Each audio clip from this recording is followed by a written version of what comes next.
Hello students, welcome है आप सभी का अल्फा मेंटर्स के ऑनलाइन क्लासेस के अंदर। So class 10th students, today we are starting a new topic that is the frustum of cone. तो प्रीवियस सेक्शंस के अंदर जैसे कि मैंने आपको बोला था कि सरफेस एरिया एंड वॉल्यूम्स के अंदर बाकी सॉलिड्स पे तो आप लोग वर्क कर चुके हैं, बट ये जो सॉलिड आज की क्लास में डिस्कशन स्टार्ट कर रहे हैं ये आपका एक बिल्कुल सेपरेट और न्यू टॉपिक है, that is the named as frustum of cone. तो सबसे पहले सॉलिड को समझते हैं कि फ्रस्टम ऑफ कोन का ऑब्जेक्ट क्या होता है, कैसे इसको परफॉर्म किया जाता है। तो frustum of cone is a part of the cone. For example, if there is a conical structure in which slant height, radius and height are there, and when this cone is cut by a plane parallel to its base, if this cone is cut by a plane parallel to its base, तो जब भी किसी कोन को base के parallel plane से cut करते हैं तो कट करेंगे तो आपके पास में दो ऑब्जेक्ट बनेंगे। The upper part of the object is again a cone, small cone. जब भी किसी कोन के बेस के पैरेलल प्लेन से उसको कट करते हैं तो जो अपर पार्ट है वो तो उसका कोन ही होता है, but the remaining part is known as the frustum of cone. तो फ्रस्टम ऑफ कोन का बेसिक ऑब्जेक्ट आपका स्ट्रक्चर जिसके दोनों एंड सर्कुलर होते हैं। तो दोनों एंड्स अगर सर्कुलर है तो दोनों एंड्स के रेडियस भी अलग अलग डिफाइंड होंगे, इट मे बी r1 और इट विल बी r2। तो सर्कुलर एंड से तो रेडियस अलग होंगे r1 और r2। स्लैंट हाइट डिफाइंड होगा उसका l से और हाइट डिफाइंड होता है फ्रस्टम ऑफ कोन का h से। तो फ्रस्टम ऑफ कोन और कोन में डिफरेंस क्लियर हुआ। कोन के अंदर ये ऑब्जेक्ट जब बेस के पैरेलल जैसे कट होता है तो कट होने पे जो अपर पार्ट होता है वो कोन बनता है, जो रिमेनिंग पार्ट ऑफ द कोन है that is called frustum of cone, in which the two circular ends will be there. दोनों सर्कुलर एंड्स होंगे और दोनों सर्कुलर एंड्स के साथ जो पैरामीटर है वो आपके r1 और r2 डिफाइंड होते हैं, और r1 r2 के अलावा जो स्लैंट हाइट है वो आपका l है और जो हाइट है वो आपका h है। तो सबसे पहले इसके कुछ बेसिक्स फॉर्मूलाज, कुछ रिलेशन लिखते हैं। सबसे पहले l को लेके l square is equal to h square plus difference of the squares of the radius, that is r1 minus r2 whole square. तो जो ऑब्जेक्ट में बना रहा हूं उसका रेडियस r1 ग्रेटर है कंपेयर टू r2, ये क्लियर पता चल रहा है ऑब्जेक्ट में कि सर्कुलर एंड के अंदर रेडियस r1 ग्रेटर है r2 से। So slant height l square is equal to h square plus difference of radius that is r1 minus r2 का whole square. Second number, circumference of both ends। दोनों ends के अगर circumference की बात करें तो एक एंड का सर्कमफेरेंस पाई r1 स्क्वायर है और दूसरे एंड का सर्कमफेरेंस सर्कमफेरेंस पे अगर बात करते हैं तो सर्कमफेरेंस दोनों एंड में एक का 2 पाई r1 और एक का 2 पाई r2, क्योंकि एक का रेडियस r1 एक का रेडियस r2 है तो सर्कमफेरेंस ये हो गया। थर्ड नंबर, अगर आपके क्वेश्चन में base area of lower and का अगर बेस एरिया कहे तो अगर रेडियस r1 एक्सप्रेशन लिख रहे हो तो पाई r1 स्क्वायर, अपर एंड के अंदर अगर r2 लिख रहे हो तो r2 स्क्वायर आ जाएगा। तो बेस एरिया तो पाई r स्क्वायर जो सर्कल का होता है। Next is the CSA formula होता है पाई l ब्रैकेट में r1 plus r2। CSA of frustum of cone का फॉर्मूला होता है पाई l ब्रैकेट में r1 plus r2। TSA of frustum of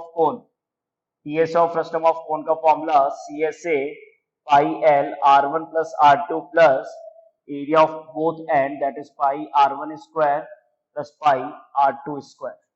yes और no? Area of both end that is the pi r1 square plus pi r2 square. TSA formula pi l bracket में, ये l है ध्यान रखिएगा, पाई l bracket में r1 plus r2 plus area of both end that is pi r1 square plus pi r2 square. Next one is the volume. General formula होता है कोन का volume का 1/3 पाई r स्क्वायर h। तो 1/3 pi h r1 square plus r2 square plus r1 r2। तो ये सारे different expressions है related to the frustum of cone. वापस देख लीजिएगा, फ्रस्टम ऑफ कोन में स्लैंट हाइट का एक्सप्रेशन होता है h square plus r1 minus r2 का होल स्क्वायर। सर्कमफेरेंस का फॉर्मूला 2 पाई, वन एंड के लिए r1 अदर एंड के लिए r2, फिर लोअर एंड के लिए r1 स्क्वायर अपर एंड के लिए पाई r2 स्क्वायर। बेस एरिया और बेस सर्कमफेरेंस CSA कोन का होता है पाई r l होता है, तो पाई l r के प्लेस पे r1 प्लस r2 TSA में CSA plus area of both end that is pi r1 square plus pi r2 square, volume expression 1/3 pi h expression में रिमेनिंग रह गया, क्योंकि 1/3 पाई r स्क्वायर h होता है, तो 1/3 पाई h जो कोण का r स्क्वायर है उसके प्लेस पे फर्स्ट टर्म होता है r1 square plus r2 square plus r1 r2, 1/3 pi h r1 square plus r2 square plus r1 r2। तो ये सारे फर्स्ट टर्म ऑफ कोण के बेसिक फॉर्मूलाज है जो क्वेश्चंस में आपको यूज करने होते हैं। इस चैप्टर में फर्स्ट टर्म में जो भी कैलकुलेशन है वो आपके फॉर्मूला बेस्ड ही आता है। सॉलिड इसमें भी वही कॉन्सेप्ट है, जब सीएसए टीएसए या वॉल्यूम कुछ निकालना है तो डायरेक्ट कैलकुलेट कर लेंगे, और जब कोई फर्स्ट टर्म किसी दूसरे सॉलिड में चेंज होगा, volume of first term of cone will be equal to the volume of that other object which is given us in the question. Okay students, so these are the basic formulas related to the first term of the cone, that is and how the first term of cone structure will be obtained by cutting a cone by a plane parallel to its base. By cutting a cone by a plane parallel to its base, then the object that is formed is called frustum of cone. Okay, so let us start with some questions of the topic frustum of cone. Frustum of cone के साथ question start करते हैं। Here it is the question number 1 on screen. The slant height of the frustum of cone is 4 centimeter. So slant height L is equal to 4 centimetre.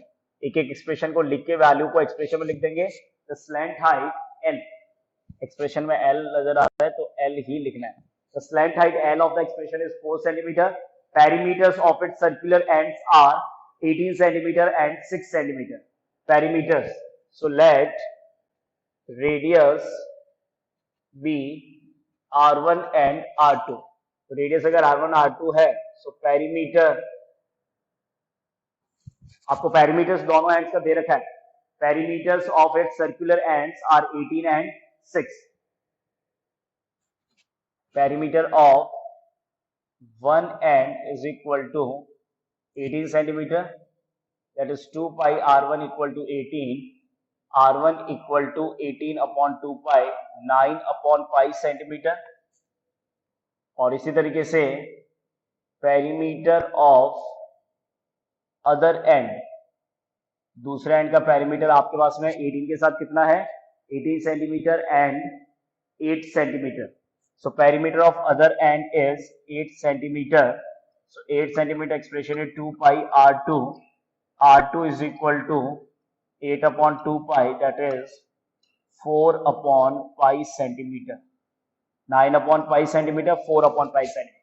तो दोनों ends के radius आपने calculate कर ली। Slant height L आपको given है 4 सेंटीमीटर। Question is find the CSA of frustum. तो CSA अगर कैलकुलेट करना है तो फॉर्मूला क्या यूज होगा, CSA of frustum is equal to pi L bracket R1 plus R2, pi L value 4, R1 9 upon pi plus 4 upon पाई।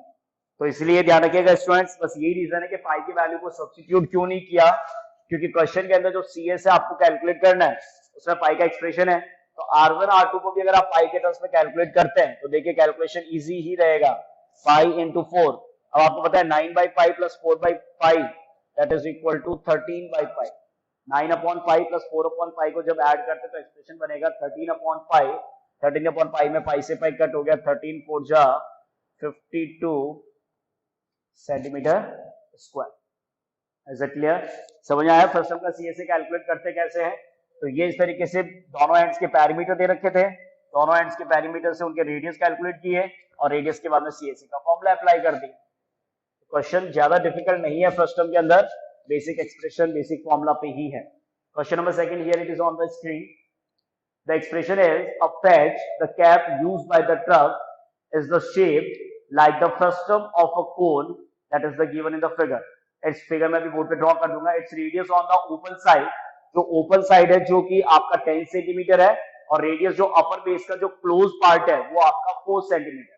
जो open side है, क्योंकि देखिए जब कैप आप पहनेंगे तो बेस पार्ट आपका ओपन रहेगा, मतलब जो बॉटम पार्ट है वो ओपन है और जो टॉप का पार्ट है वो आपका क्लोज है, जिसका रेडियस आपका 4 है। दोनों एंड के रेडियस ही दे रखे हैं, ध्यान रखिएगा। डायमीटर और रेडियस बहुत कंफ्यूजिंग होता है। ओपन एंड का रेडियस 10 है और अपर बेस का रेडियस 4 है, और स्लैंट हाइट 15 है। स्लैंट हाइट 15 है। Find the area of the material used for making it. तो जो स्ट्रक्चर है फ्रस्टम ऑफ कोन का वो आपका कुछ इस शेप का बनेगा। इस शेप के फ्रस्टम ऑफ कोन के स्ट्रक्चर में जो स्लैंट हाइट है वो आपको दे रखा है 15 सेंटीमीटर। जो ओपन एंड है, जो ओपन एंड है इसका रेडियस आपको दे रखा है ओपन एंड का 10 सेंटीमीटर। तो R1 equal to 10 centimetre open end का रेडियस हो गया, और क्लोज एंड R2 का रेडियस हो गया, क्लोज एंड का रेडियस है R2 is equal to 5 centimetre. Close end का रेडियस है R1 इज इक्वल, मतलब जो ओपन एंड है उसका रेडियस R1 इक्वल टू 10 है, और जो क्लोज एंड है उसका radius R2 is equal to 5 centimetre. अब इस कैप को पर्टिकुलर जिस आप मटेरियल से बना रहे हो उस मटेरियल का एरिया फाइंड आउट करना है। तो बेसिकली पता चल रहा है कि मटेरियल जो है ये आपका स्लैंट हाइट है, ध्यान रखिएगा। जो मटेरियल आपको यूज करना है, वापस एक बार देख लेते हैं कि स्लैंट हाइट है कि हाइट है। In the given figure radius दे रखा आपको, स्लैंट हाइट गिवन है, तो स्लैंट हाइट है तो L डायरेक्टली गिवन, अगर H गिवन होता तो पहले स्लैंट हाइट आपको कैलकुलेट करना पड़ता, ठीक है। तो ये पार्ट ओपन है लेकिन ये पार्ट क्लोज है, तो जिस मटेरियल से ये आपका फ्रस्टम ऑफ कोन बन रहा है तो उसमें मटेरियल आपका कर्व्ड सरफेस एरिया में और अपर एंड के एरिया में कैलकुलेट होगा। तो वैल्यूज आपके लिखा हुआ है, तो मैं डायरेक्ट लिख रहा हूं एक्सप्रेशन में क्या, required area of material, required area of material used is equal to CSA, that is curved surface area, plus upper end area। CS और अपर एंड के एरिया को रिप्रेजेंट करना है। CSA का फॉर्मूला होता है pi L R1 plus R2, और जो अपर एंड है उसमें सिर्फ यूज होगा पाई R2 स्क्वायर। अपर एंड में से क्या यूज होगा, पाई R2 स्क्वायर। क्लियर? वैल्यूज में पाई 22/7, slant height L 15, 10 plus 5 plus 22/7, R2 value is 5 into 5। Calculation में 22/7 into 15 into 15 plus 22/7 into 5 into 5। तो या तो सारी कैलकुलेशन को सॉल्व कर लो या 25/7, 20/7 को कॉमन ले लीजिए। 20/7 को कॉमन ले लेंगे, 15 जा 225, 5 5 जा 25। तो फाइनल कैलकुलेशन में 22/7 इंटू 225 प्लस 25, 5 5 0, 2 2 4 प्लस 1 5, 250 कैंसिल होगा नहीं, 0, 25 जा 110 का 0 कैरी 11, 22 जा 44, 44 plus 11 55। So answer is 55007 centimeter square। That further we can change in the mixed fraction, that is 7 7 जा 49, 49 में रिमाइंडर रहेगा 6, 60 आएगा, 60 में आएगा 8 7 जा 56, 4 आएगा 40, 7 5 जा 30, 785/5/7 सेंटीमीटर स्क्वायर। डेसिमल में नहीं चेंज करके आपने इसको मिक्स फ्रैक्शन में चेंज कर दिया, so that the required area of the material that is used to make the fence is 785/5/7 centimeter square। Is it clear to everyone? तो ध्यान रखिएगा, लोअर एंड आपका ओपन था, तो लोअर एंड अगर आपका ओपन है तो जो रिक्वायर्ड एरिया ऑफ फ्रस्टम है, लोअर एंड जो आपका ओपन है, जो रिक्वायर्ड एरिया ऑफ फ्रस्टम है वो आपका CSA प्लस बेस एरिया को ऐड कर लेता है। Clear students? So let's move on with the question number 3rd। Question 3rd पे देखते हैं। Here it is the question number 3rd on your screen। A metallic right circular cone, यहां से देखिएगा क्वेश्चन में कोन गिवन है। Metallic right circular cone 20 centimeter high and whose vertical angle is 60 degree is cut into the two parts as the middle of its height by a plate parallel to its base। तो पहले इसी concept को समझते हैं कि question क्या कहना चाह रहा है। क्वेश्चन आपसे कहना चाह रहा है there is a frustum of cone whose frustum of cone है जिसका जो वर्टिकल एंगल है, फ्रस्टम ऑफ कोन ऑब्जेक्ट का जो वर्टिकल एंगल है वो आपका 60 डिग्री है, और इस फ्रस्टम ऑफ कोन का जो हाइट है वो आपका 20 सेंटीमीटर है। फ्रस्टम ऑफ कोन का हाइट आपका 20 सेंटीमीटर है, और इसका जो वर्टिकल एंगल है ये वर्टेक्स एंगल आपका 60 डिग्री है। तो वर्टेक्स एंगल 60 डिग्री, तो इतना तो अपने को पता है कि वर्टेक्स एंगल 60 के थ्रू जो परपेंडिकुलर आप ड्रॉ करते हैं तो क्या स्ट्रक्चर कंडीशन बनता है। अच्छा, इसके बाद में क्वेश्चन कह रहा है कि इस कोन को आपको बेस के पैरेलल प्लेन से कट करना है at the middle of its height. मतलब 20 अगर टोटल हाइट है तो 20 टोटल हाइट्स में जो इसका मिडल हाइट का पार्ट है उस मिडल हाइट से इसको बेस के पैरेलल प्लेन से कट करना है। तो मैंने आपको पहले बताया था कि बेस के पैरेलल प्लेन से जब किसी कोन को कट करेंगे तो बेस के पैरेलल प्लेन से जब किसी कोन को कट करते हो तो definitely the remaining part will be the remaining part of the cone is the frustum of cone। जो रिमेनिंग पार्ट ऑफ कोन है वो आपका फ्रस्टम ऑफ कोन बनता है। तो मिडल ऑफ इट्स हाइट अगर कट किया है तो मिडल ऑफ इट्स हाइट में जो फ्रस्टम का हाइट है वो आपका 10 सेंटीमीटर है। दोनों एंड्स के रेडियस आपके इंपॉर्टेंट है। ये रेडियस R1 पार्ट हो गया, ये रेडियस R2 पार्ट हो गया। यहाँ से स्ट्रक्चर के अंदर ये R1 है, ये R2 है। यहाँ एंगल 90 है, बेस के पैरेलल प्लेन से कट करोगे तो दोनों रेडियस के हाइट के साथ एंगल में 90 रिप्रेजेंट होगा। क्लियर है? अच्छा, वर्टेक्स एंगल जो आपके पास में 60 डिग्री गिवन है, यहाँ पे लिख रहा हूं, देखिएगा अच्छे से। वर्टेक्स एंगल जो 60 डिग्री है तो इस हाइट के रेस्पेक्ट में इतना तो आपको पता है कि वर्टेक्स एंगल 60 डिग्री जो है वो हाइट के रेस्पेक्ट में आपके कोन के अंदर 30 डिग्री में डिवाइड होगा। यस और नो? टोटल हाइट आपका 20 है, तो 20 अगर टोटल हाइट है तो जो अपर पार्ट है फ्रस्टम का, जो कि अपना आप में कोन होता है, तो अपर कोन का हाइट कितना हुआ? 10 सेंटीमीटर। और जो रिमेनिंग हाइट ऑफ फ्रस्टम है वो आपका 10 centimetre. Total height 2 centimetre. Vertex angle 30। थोड़ा सा स्ट्रक्चर में नेमिंग करते हैं, a point A O dash and B and C. Naming करना क्यों जरूरी है? क्योंकि क्वेश्चन के अंदर फर्दर देखिए आपको चेंज क्या करना है। फ्रस्टम ऑफ कोन को बेस के पैरेलल प्लेन से कट कर दिया, मिडल ऑफ इट्स हाइट जिसका वर्टिकल एंगल 60 है और हाइट 20 है। तो ऐसा करने पे जो फ्रस्टम बन रहा है, the frustum so obtained be drawn into a wire of diameter 1/16 centimetre. मतलब समझ में आ रहा है कि इस फ्रस्टम को फर्दर आपको किस में चेंज करना है? वायर में चेंज करना है जिसका डायमीटर 1/16 है। तो इस फ्रस्टम को जब आप किसी वायर में चेंज करोगे तो ये जो वायर है इसका लेंथ कितना है ये तो आपको कैलकुलेट करना है। ये सिलेंड्रिकल शेप में होगा वायर, इसका लेंथ कितना है, मतलब हाइट जो है वो तो क्वेश्चन में आपका मिसिंग रहेगा, लेकिन इसका जो डायमीटर है वो आपको दे रखा है कितना? 1/16 सेंटीमीटर। तो देखिए ये क्वेश्चन की कैलकुलेशन तो समझ में आ जाती है। करना क्या है कि फ्रस्टम का जो वॉल्यूम है वो आपको वायर के वॉल्यूम के इक्वल पुट करना है। फ्रस्टम के वॉल्यूम में आपको R1 और R2 गिवन नहीं है और इसके लिए आपको लेंथ कैलकुलेट करना है। तो वायर का लेंथ कैलकुलेट करने के लिए ये तो कंफर्म हो गया क्या कि वायर के लेंथ को कैलकुलेट करने के लिए जब इनके वॉल्यूम को इक्वल पुट करोगे तो उसके लिए सबसे पहले जरूरी है रेडियस R1 और R2 और स्लेंथ हाइट L, क्योंकि हाइट मालूम है h, तो आपके पास में इसका एरिया निकाल, इसका वॉल्यूम निकालने के लिए वैसे तो स्लेंथ हाइट चाहिए नहीं, 1/3 पाई h होता है, लेकिन R1 स्क्वायर और R2 square plus R1 R2 निकालने के लिए आपको इंडिविजुअल R1 और R2 का वैल्यू कैलकुलेट करना होगा।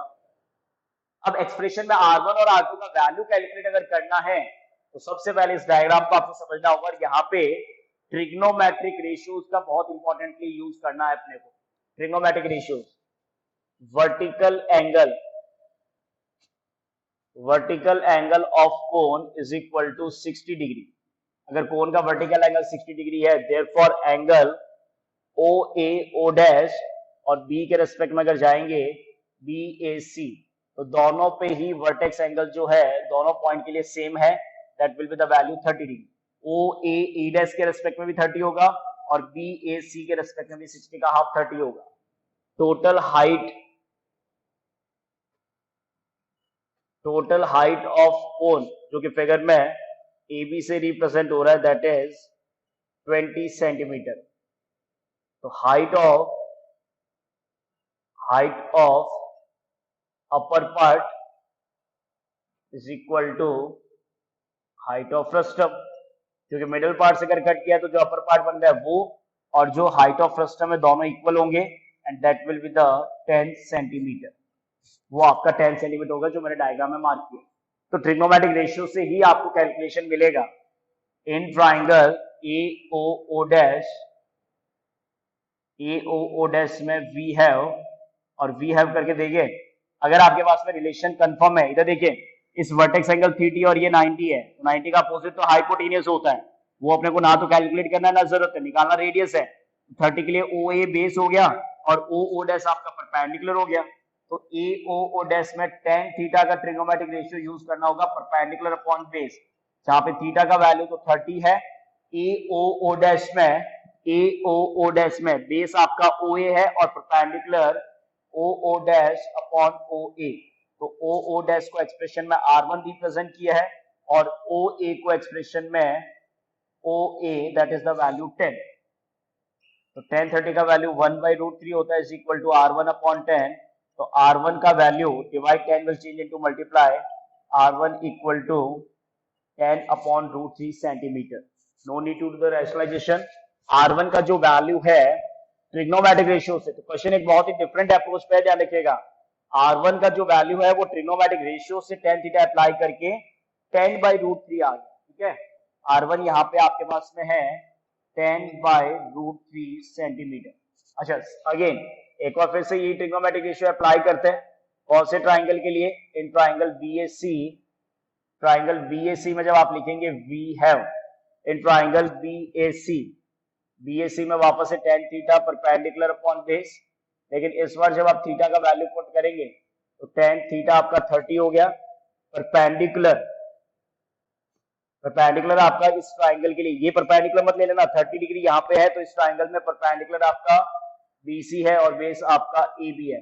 tan थीटा 1/√3, BC आपका R2 है, AB आपका 20 है, तो R2 का वैल्यू आएगा 20/√3 सेंटीमीटर। R2 का वैल्यू 20/√3 आ गया। तो R1 और R2 की इंडिविजुअल वैल्यू कैलकुलेट हो गए, लेट इसके बाद में रेडियस ऑफ वायर 1/16 डायमीटर था, उसका हाफ किया तो 1/32 सेंटीमीटर। इसको R से लिख देते हैं क्योंकि इसके रेडियस R1 और R2 है, और जो लेंथ है, लेंथ ऑफ वायर, जो वायर का लेंथ है वो आपका h सेंटीमीटर है, जो आपको कैलकुलेट करना है। अच्छा एक इंपॉर्टेंट चीज रह गया यहाँ पे, क्या कि R1 R2, ठीक है इंपॉर्टेंट तो नहीं है क्योंकि वॉल्यूम में देखिए कई बार कंफ्यूजन हो जाता है कि स्लैंट हाइट निकालना है कि नहीं निकालना। एरिया अगर निकालना होता तो स्लैंट हाइट भी निकालते, लेकिन क्योंकि क्वेश्चन में वॉल्यूम निकालना है तो वॉल्यूम में स्लैंट हाइट का यूज नहीं होता है। तो R1 R2 के वैल्यू आ गए, रेडियस ऑफ वायर आ गया 1/32 सेंटीमीटर R, लेंथ उसका कैलकुलेट करना है। तो आपके पास में सिंपल सी बात है, volume of frustum of cone is equal to volume of cylindrical wire।